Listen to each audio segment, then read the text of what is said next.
So guys, mga Marites, I'm back Mickey Bora. So ngayong araw ay meron tayong gagawin. Magkaroon tayong beach clean up sa Bulabog sa likuran ng Boracay. So bago ang lahat, mag-coffee muna tayo at bumili kami ng kakanin.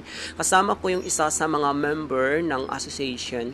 Kasi guys, o mga Marites, isa sa mga mandatory ng aming grupo na magkaroon ng beach clean up sa isang buwan or 2 times a month. So, yan ang aking mga kasamahan dito sa isla ng Boracay. Mga lahat kami ay mga fire dancers, mga Marites, at ito ngayon ang updates dito sa likuran ng Boracay. So, meron maganda yung likuran. At saka nakikita nyo sa likuran na yan, yan ay ang 7 stone at yan ako nagstay sa 37,000 night. Wala lang, gusto ko lang i-share kasi gusto ko meron tayong pag-uusapan. And ito guys, ang likuran sa ngayon at yan ang aking mga kasamahan. Naghanap na sila ng mga basura na kailangan ko. At iyan ang coconut tree na Instagrammable na sikat dito sa isla ng Boracay na pinupuntahan ng mga turista. So, yun lang guys ang aking chismis for today at good morning everyone. Bye-bye and see you on my next Kudraman. Bye.